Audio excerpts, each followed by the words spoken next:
Siamo qua alla stazione di Messina, sono le 7:14, la stazione è stranamente silenziosa e il treno delle 7:50 a Siracusa è stato cancellato, sta scorrendo sui nastri.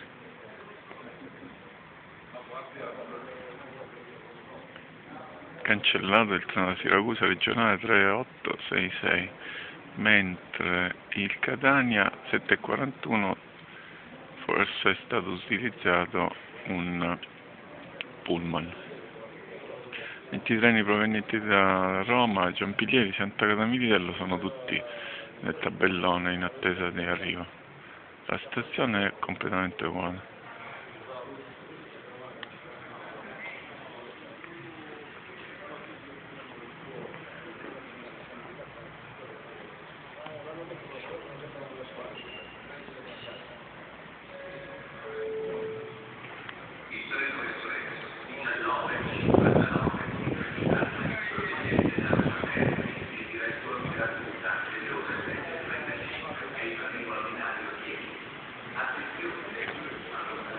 Mentre sulla città piove, comincia a piovere,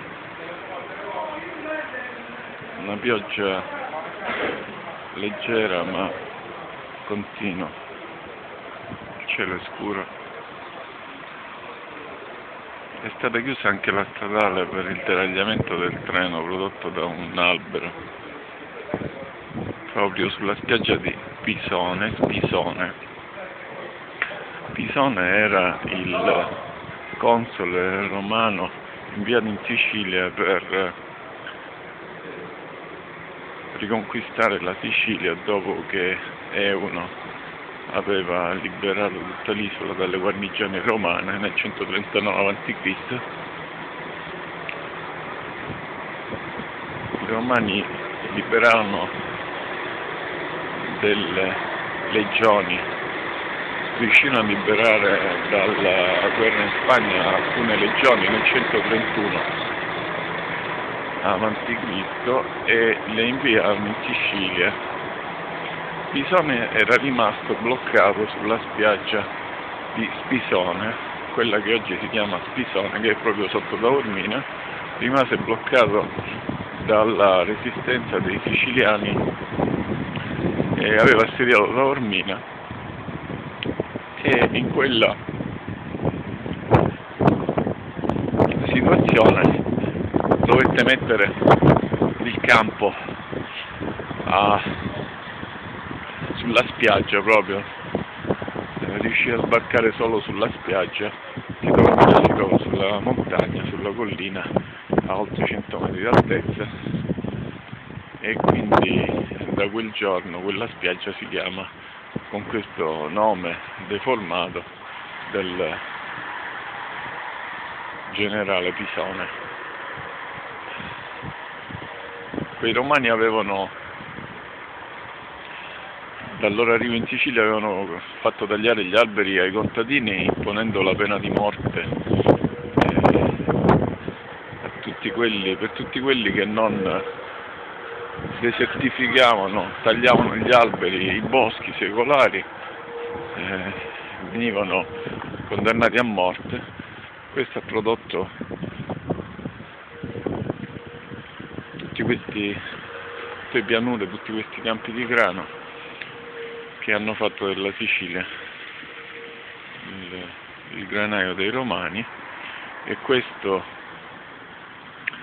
deserto ha prodotto anche il cambiamento del tempo, del microclima, che ha visto la Sicilia sempre più diventare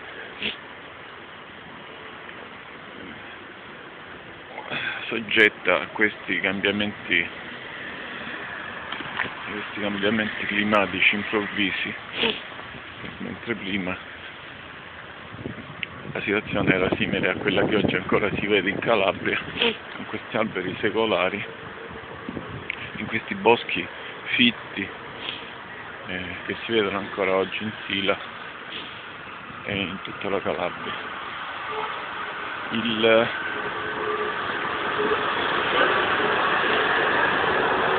La guerra di Euno finì con il massacro della popolazione del popolo siciliano che a Enna i romani trucidarono circa 20.000 siciliani furono trucidati nel castello di Enna dai romani nel 131, dopo aver preso con l'inganno Taormina, continuando la loro politica di disboscamento dell'isola, che fatalmente oggi si blocca nuovamente per il crollo di un parete, di una collina sui binari del treno, e proprio un albero ha fatto deragliare il treno proveniente da Catania sulla spiaggia di Pisone. La storia continua e si ripete. Un albero che cade sui binari è la continuazione di questa politica dei trasporti in Sicilia, cominciata 2000 anni fa con le strade consolari romane che sostituivano i fiumi navigabili della Sicilia, ridotti a un pantano dal disboscamento, e continua con questa gigantesca stazione ferroviaria di Messina con i suoi 30 binari di fronte a un binario singolo che collega Messina con Siracusa e Messina con Palermo. Questa è la politica dello Stato italiano, la politica dei trasporti dello Stato italiano in Sicilia, che continua a produrre queste abnormi situazioni e insicurezza nei trasporti. Ogni pioggia, ogni temporale si finisce sui pullman.